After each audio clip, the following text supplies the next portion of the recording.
So dapat imong bilat imo na siyang himog source of income. Na maligya mig bilat, paluwagan, liaway na po'y online hulugan. The more you give, the more you, receive. Ayan, napanood din yung mga palangga. Mga kawakwak.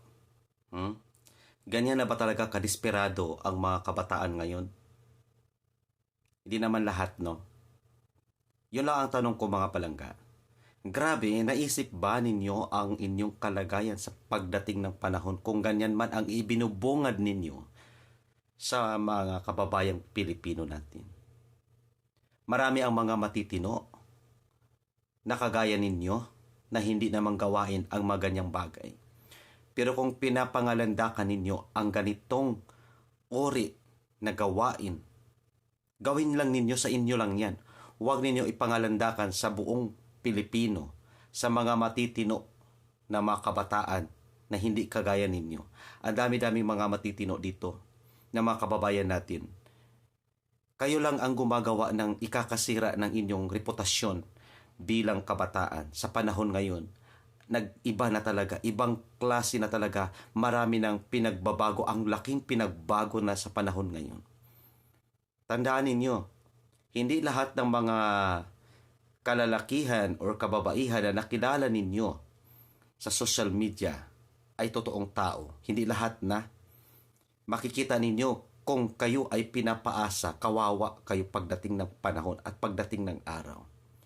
Pero kung yan ang gusto mong sabihin, ating, na yan ay para kumita ka sa ganyang pamamaraan, ikaw lang yan ang gagawa. Huwag mong lahatin dahil hindi nakakatuwa yung ginagawa mo. Kung tutuusin natin. Ang sabi kasi ni ating sa Bisaya pa, ibenta daw natin or nila para yun ang source of income. Para sa ganun ay mabuhay ka kumbaga. Hindi sa ganyang pamamaraan ang gagawin mo.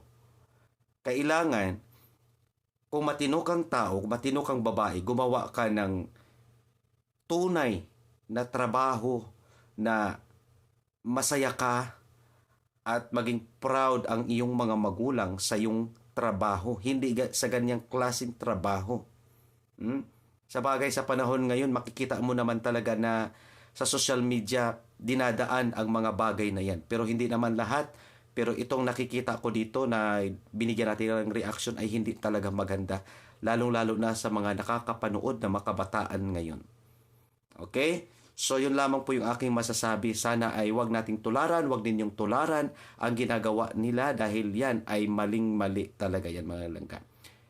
So ano na lang ang sasabihin ng ibang lahi sa mga kababayan nating mga matino.